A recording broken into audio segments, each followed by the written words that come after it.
Salut les makers, j'espère que vous vous portez bien. Alors on en arrive à la troisième partie du miroir magique. Alors il était vraiment temps que je puisse faire cette vidéo. Tout simplement elle a pris du temps parce que j'avais des pièces qui étaient en commande et qui ont mis énormément de temps à arriver. Je voulais vraiment faire ça une fois terminé. Donc ici ça sera plus un peu style vlog. J'ai filmé quelques morceaux par-ci par-là lors de la construction de celle-ci, avec sur la fin un petit tour du montage final de la table et ce qu'elle donne une fois terminée. Et tout à la fin, je ferai un petit récap de tout ce qui m'a été nécessaire pour fabriquer cette table magique, pour avoir une idée, un prix de ce qu'elle a coûté réellement au final.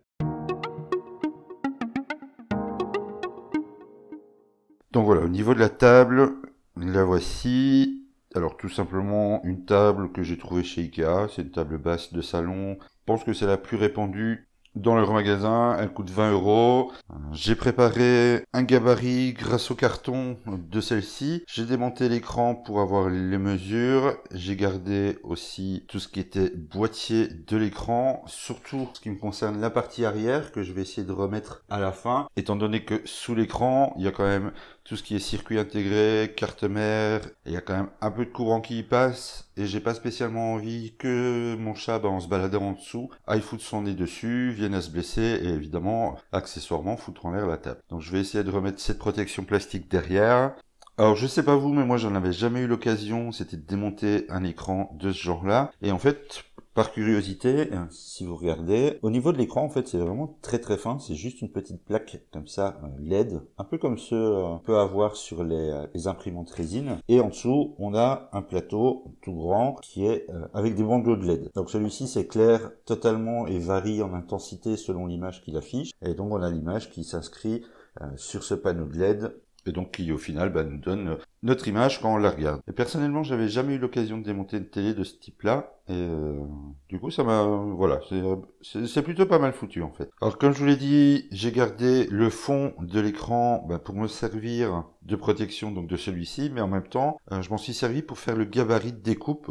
Alors j'ai récupéré tout simplement le carton dans lequel la table était emballée et je suis venu poser le gabarit, j'ai pris quelques mesures et j'ai découpé la première partie du carton pour voir à peu près, voilà, ça va donner à peu près cette taille-là au niveau de la table. Je vous avouerai que je pensais que ça serait un petit peu plus petit, mais bon, ça c'est la partie donc du dessous que je vais commencer à découper. Alors évidemment, je vais pas vous le montrer comme ça parce que j'ai pas...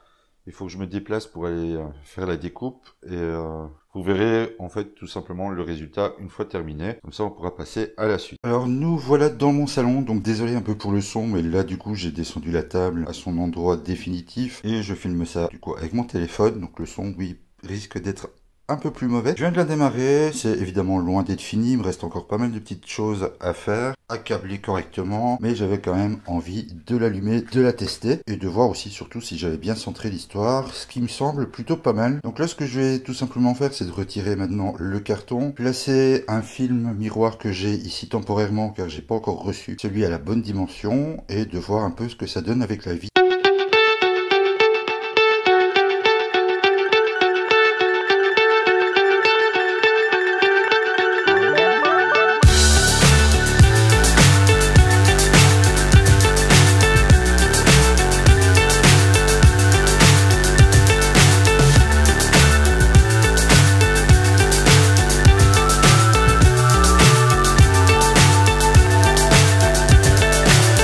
So high, I'm hypnotized. What's up is down, what's left is right. Alors nous voilà sur la partie que je redoutais le plus, c'est le placement du film miroir sur le verre.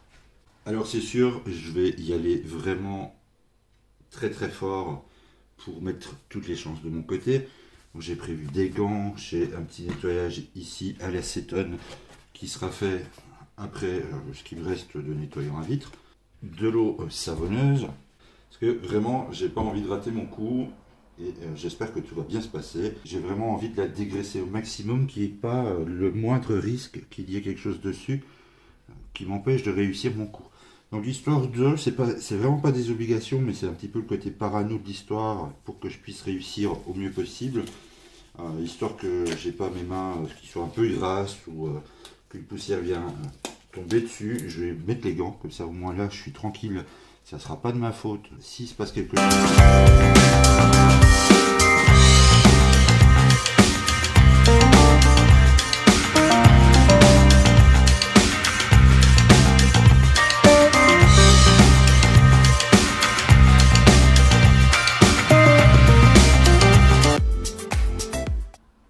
pouvoir commencer pour le reste. Alors, je vais déjà essayer de virer. Ça, c'est pas une grande idée par contre. Peut-être faire ça après avoir mis les gants.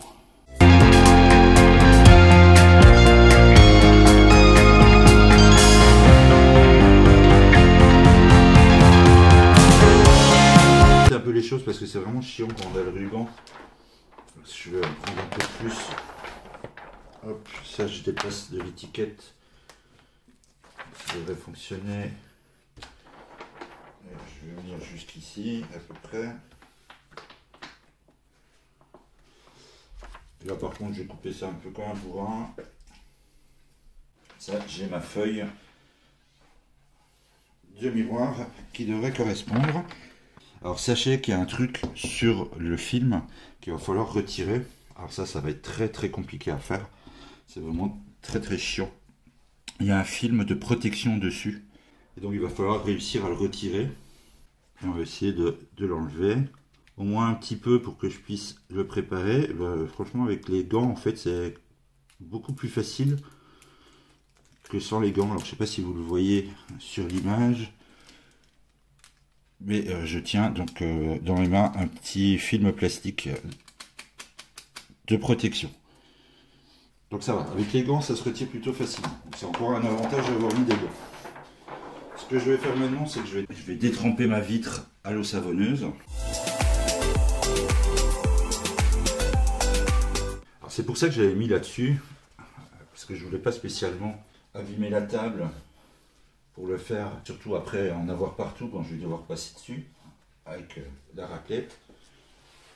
Au moins c'est lui qui va prendre et ça se lave plus facilement, même si le sol ça se lave facilement, mais si ça peut m'éviter de tout refaire, voilà, que ceci. Voilà, ça c'est une chose faite. Je vais retirer ça pour pas être embêté.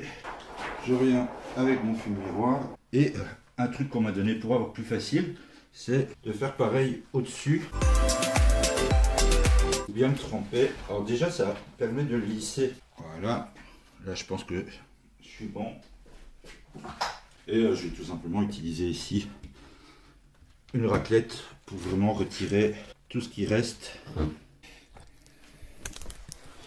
Voilà, donc la vitre est placée, enfin du moins le film miroir est passé. Alors, il me reste quelques petits points à droite à gauche, mais normalement c'est censé disparaître en séchant. Je vais déjà en partie l'essuyer pour gagner un petit peu de temps. Je vais le laisser un petit peu sécher. Alors c'est vraiment impressionnant, ça reflète vraiment bien. Donc je vais le laisser sécher un petit peu.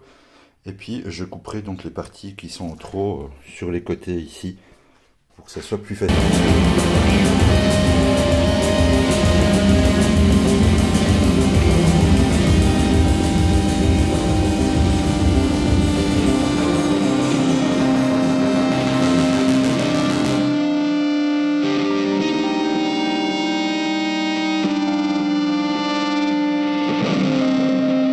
Avant que le miroir soit posé dessus, ça avance plutôt bien. Donc, comme vous avez pu le voir, j'avais fait le cadre, donc je l'ai placé en dessous pour le moment, avec le petit trou ici pour le micro. Et sur le côté, on peut voir, voilà, il y a les deux prises pour l'USB.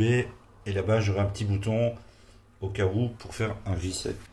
Alors, j'ai placé des petites pastilles comme ça, espèce de silicone souple, un peu partout sur la table. C'est pour poser évidemment la vitre dessus. Alors je sais pas si je vais les laisser, je verrai bien, je vais tester.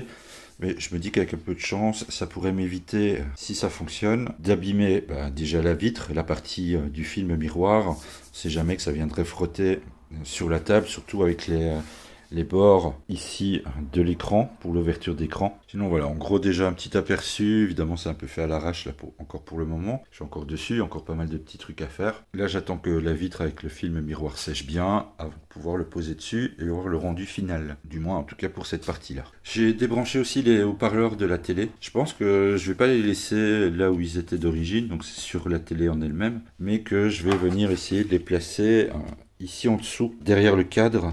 Donc hop, comme ceci, caché derrière le cadre, un peu comme j'ai sur ma TV. En fait ils sont dirigés vers le bas comme ils étaient en fait d'origine. Normalement avec la longueur de câble, je devrais à peu près pouvoir les mettre comme ça au niveau du boîtier. Alors je pourrais oui faire des trous ici pour les faire ressortir, mais bon, je préfère les avoir sur le bas.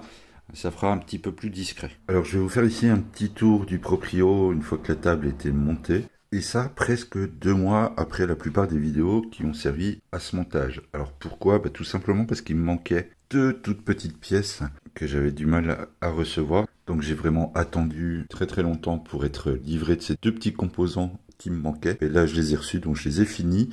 Et on va faire un petit tour avant que je remette la plaque de rangement qui vient se placer, vous voyez ici, au niveau des pas de vis. Finalement, j'ai pas remis le cache de la télé à l'arrière parce que ça passait pas, c'était un peu trop juste, il y avait des choses à laquelle j'avais pas pensé. La télé, elle est tenue par ces lattes de fer et donc vissée dans les montants, ce qui évidemment rajoute un petit peu au niveau de la largeur. Enfin bref, ça me permettait pas de remettre le cache par-dessus. Alors on va en parler tout de suite parce que c'est le plus simple. J'ai récupéré un vieux bandeau de LED qui traînait.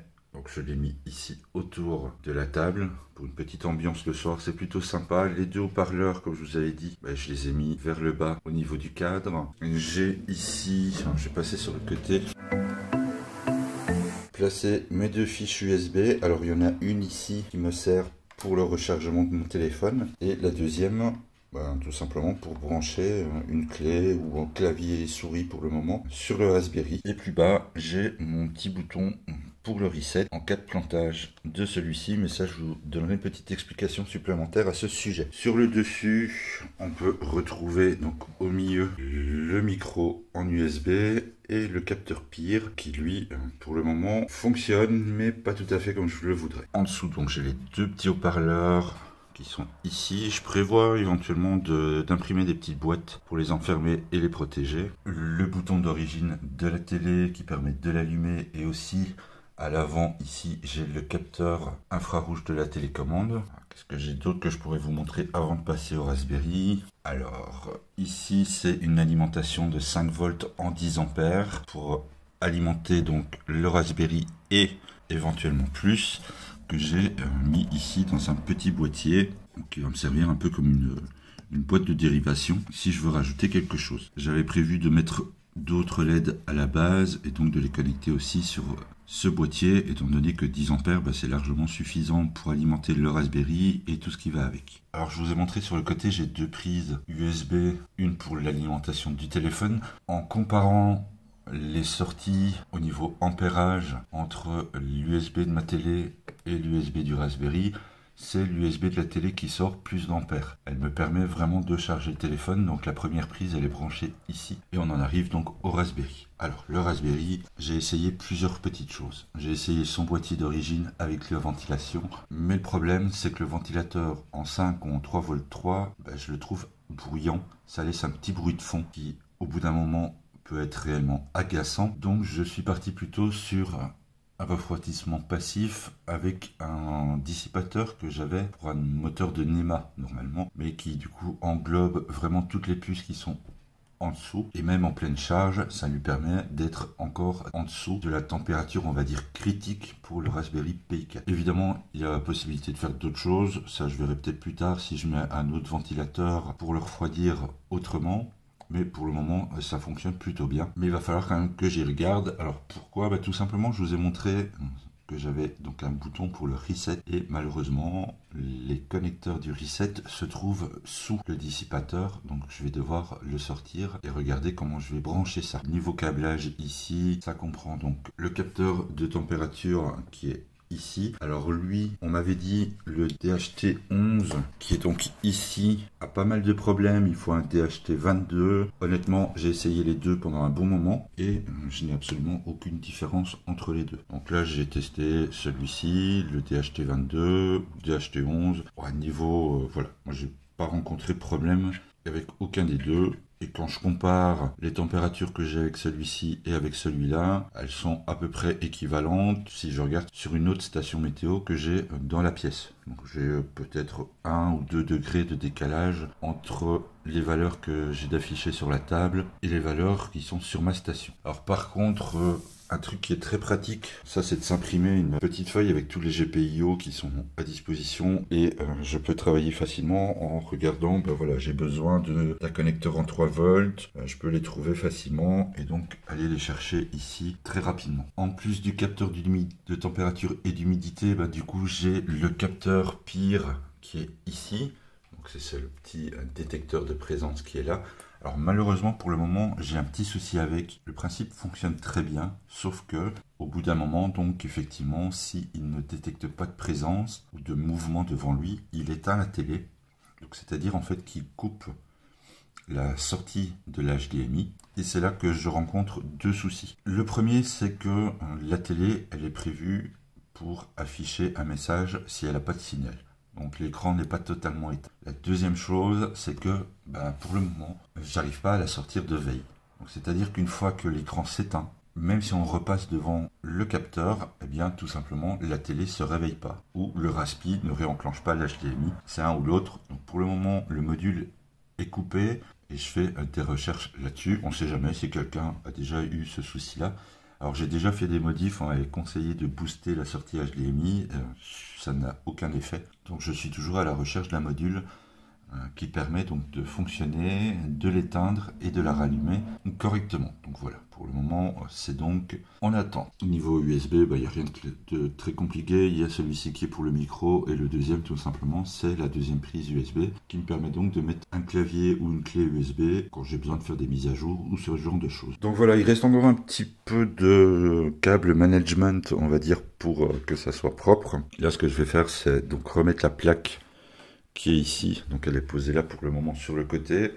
Je lui ai fait une petite découpe car ici j'ai donc passé le câble d'alimentation en le laissant un peu de souple. Je l'ai mis de cette façon là parce qu'il correspond très bien à l'emplacement où se trouve la prise pour connecter ma table. Alors, petit accessoire, mais ça vous le verrez un peu plus tard, c'est une petite boîte qui me permet de mettre la télécommande du ruban de LED, tout simplement. Du coup, je vais remettre la plaque et puis je vais vous montrer ce que ça donne quand la table est en place.